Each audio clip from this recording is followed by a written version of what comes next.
नमस्कार, सुनो सरकार देख रहे हैं आप। आपके साथ मैं हूं विकास ब्रजेश सक्सेना। सुनो सरकार में आज बात होगी एमपी की स्वास्थ्य व्यवस्था की, जिसको लेकर दावे तो बेशुमार किए जाते हैं, लेकिन उसकी असल जमीनी हकीकत क्या है आज हम आपको बताएंगे।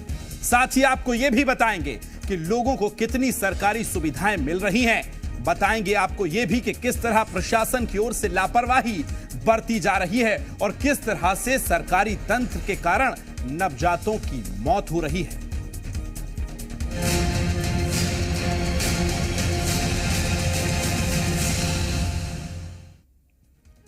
खबर वाकई हैरान कर देने वाली है। जिस सरकारी सुविधा के दम पर गरीब परिवारों को विश्वास होता है कि समय आने पर हमें मदद मिल जाएगी, वही जब समय पर साथ ना दे तो कुछ इससे बुरा नहीं होता है। मामला छिंदवाड़ा से आज बताने जा रहे हैं, जहां एक जननी एक्सप्रेस का इंतजार करते हुए एक मां ने अपने नवजात बच्चे को खो दिया है, वो जिसे दुनिया देखनी थी।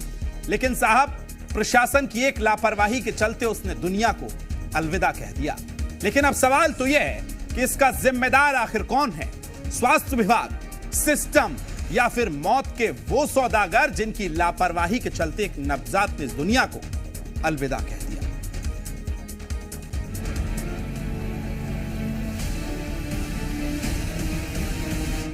मध्य प्रदेश में जल्द चुनाव होने हैं और इस चुनाव से पहले सत्ता पर काबिज बीजेपी मध्य प्रदेश में कई विकास के दावे कर रही है और इस विकास को ही मुद्दा बनाकर सीएम शिवराज सिंह चौहान चुनावी मैदान में हैं। तो चलिए अब आपको इसी विकसित मध्य प्रदेश की एक तस्वीर दिखाते हैं। मामला छिंदवाड़ा से सामने आया है, जहां तामिया पतालकोट में एक नवजात बच्चे की मौत हो गई और इसकी बड़ी वजह थी समय पर जननी 108 का नहीं पहुंचना।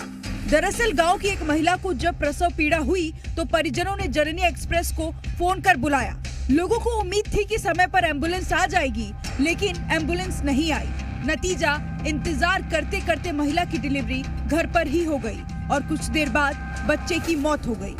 तो एम्बुलेंस को फोन लगाया, रात को डिलीवरी पेशेंट थी हमारे यहाँ से। तो उसको फोन लगाए तो एम्बुलेंस वाला बोल रहा है कि नहीं, बोले अभी आधा घंटा वेट करो, 70 किलोमीटर है, हम कैसे जाएंगे। तो इस प्रकार से घर में डिलीवरी हो गई। 1 घंटा तक बच्चा जीवित रहा। हम लाते लाते छिंदी हॉस्पिटल लाए, बच्चा खत्म हो गया। तो ये है मध्य प्रदेश की स्वास्थ्य व्यवस्था का हाल, जहां दावे तो खूब होते हैं, लेकिन जमीनी हकीकत वाकई डराने वाली है।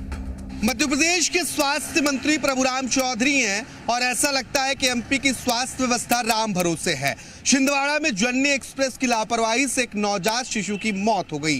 अलग अलग तस्वीरों ने एमपी की स्वास्थ्य व्यवस्था पर सवालिया निशान खड़े किए हैं।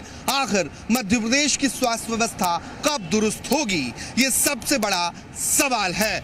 वहीं पूरे मामले में जब जिला स्वास्थ्य अधिकारी से बातचीत की गई तो उन्होंने भी माना कि एम्बुलेंस की दरकार है और मामले की जांच करने की बात कही। तामिया वाले मामले में सर क्या है? तामिया वाले मामले में कल हमें खबर मिली थी कि वहाँ जो है कोई नवजात की मृत्यु हो गई। आया था, हमने 1 महीने पहले भी डिमांड भेजा है यहाँ से कि वहाँ पर एक एक्स्ट्रा गाड़ी की डिमांड है। वो गाड़ी पहुँचने में काफ़ी डिले हुआ है, तो उसके कारण भी हम पता लगा रहे हैं कि क्या कारण से ये हुआ, लेकिन वहाँ पे एक एक्स्ट्रा गाड़ी की डिमांड थी काफ़ी पहले।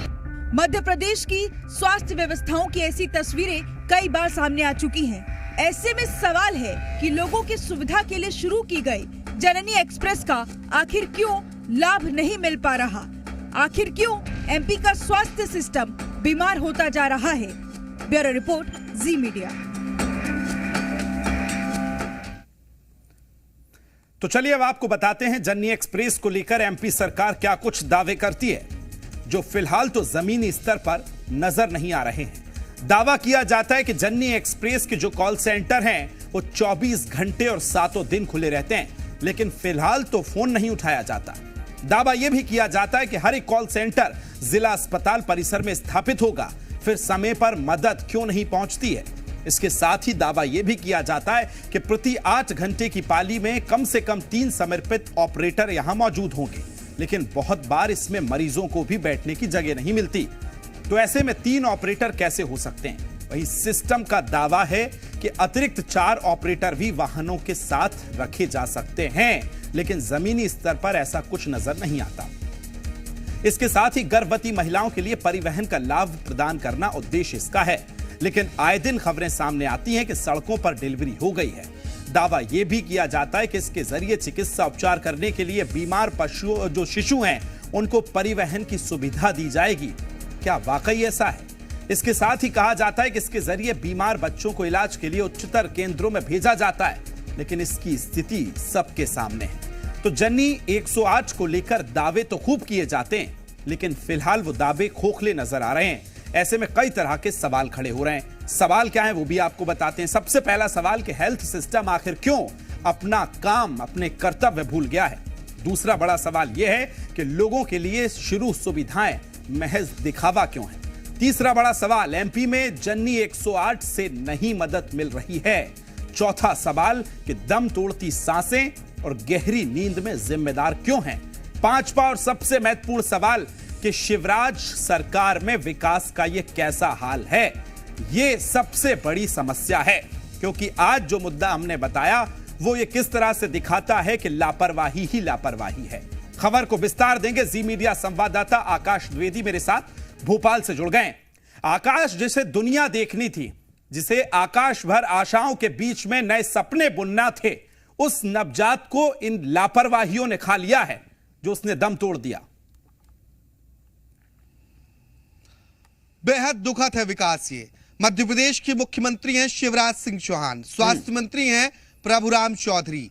स्वास्थ्य मंत्री ने मध्य प्रदेश की स्वास्थ्य व्यवस्था को राम भरोसे छोड़ दिया है, क्योंकि ये तस्वीरें जो हैं वो इतनी दर्दनाक हैं। यही कहती हैं कि एमपी में स्वास्थ्य सिस्टम, स्वास्थ्य व्यवस्था राम भरोसे ही है, क्योंकि सरकार और सरकार के नुमाइंदे इस समय चुनाव में व्यस्त हैं, चुनाव में मस्त हैं, क्योंकि चुनाव चंद दिनों बाद है। ऐसे में आपके साथ क्या हो रहा है शायद उससे कोई फर्क किसी को नहीं पड़ रहा है। यह पहली तस्वीर नहीं है, इसके पहले हमने स्वास्थ्य व्यवस्था को खटिया पर देखा है, स्वास्थ्य सिस्टम खटिए पर नजर आया है। और जननी एक्सप्रेस को लेकर जो सरकार के तमाम दावे हैं वो दावे अब पूरी तरीके से फेल नजर आ रहे हैं। ऐसी तस्वीरें पहले भी आ चुकी हैं, पहले भी कई लोग काल के गाल में समा गए हैं और अब एक नवजात भी उसका शिकार हो गया है। आखिर मध्य प्रदेश में क्या सरकार ने स्वास्थ्य व्यवस्थाओं का यही विस्तार किया है? क्योंकि मध्य प्रदेश की शिवराज सरकार ढिंडोरा ये पीटती है कि एमपी में मेडिकल कॉलेजेस खुल गए,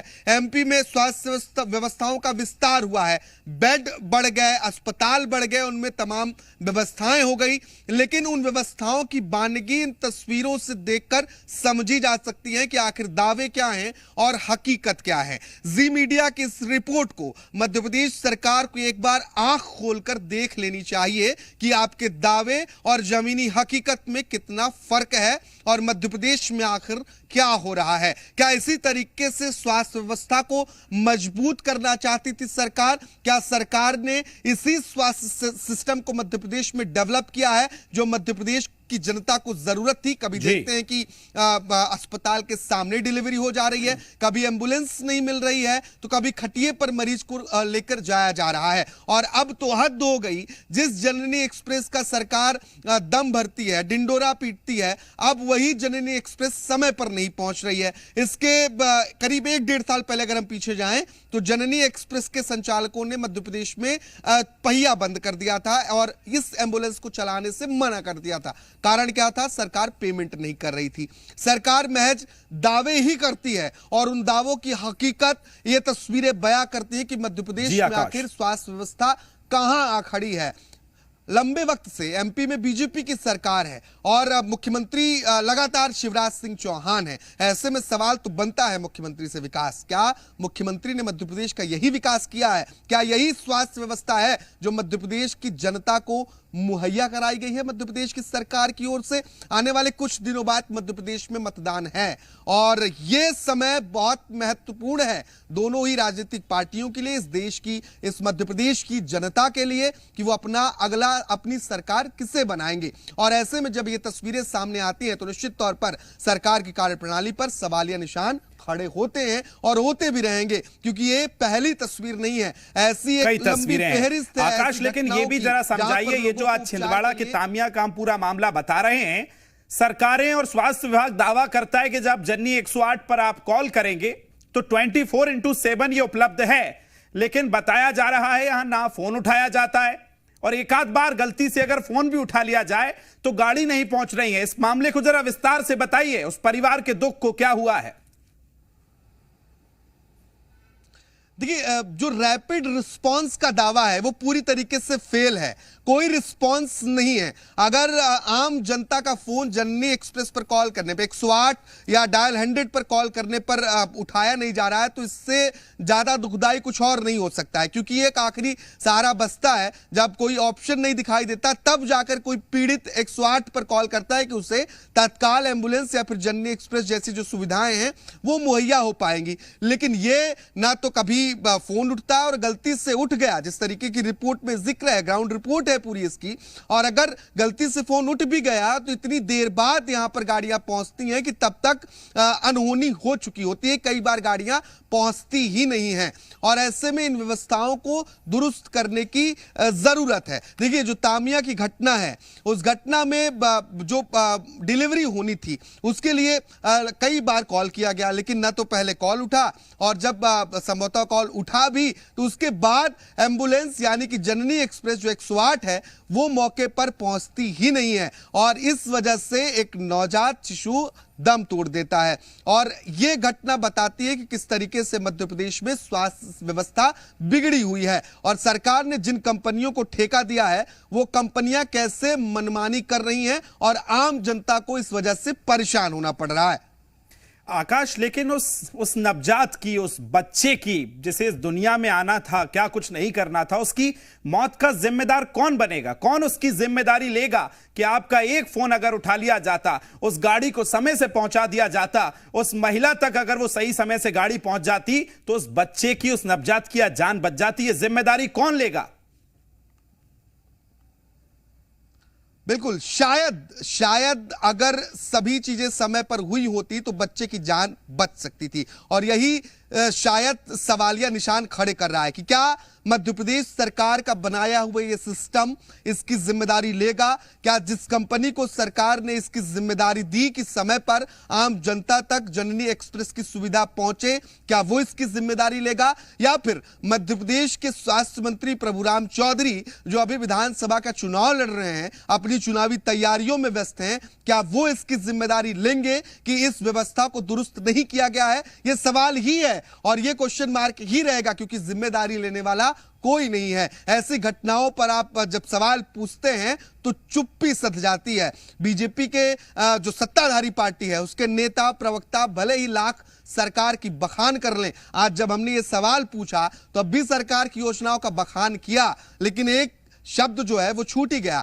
बीजेपी के नेताओं ने इस बात का जिक्र किया अगर कहीं कोई गलती है तो उसे दुरुस्त किया जाएगा। यही कहीं कोई गलती है, ये गलतियां लोगों की जान ले रही हैं। इन गलतियों को समय रहते दुरुस्त करना होगा कि ऐसी घटनाएं सामने ना आए, लेकिन समय रहते गलतियों को दुरुस्त नहीं किया जा रहा है, और यही कारण है कि इस तरीके की तस्वीरें हम मध्य प्रदेश में लगातार देख रहे हैं।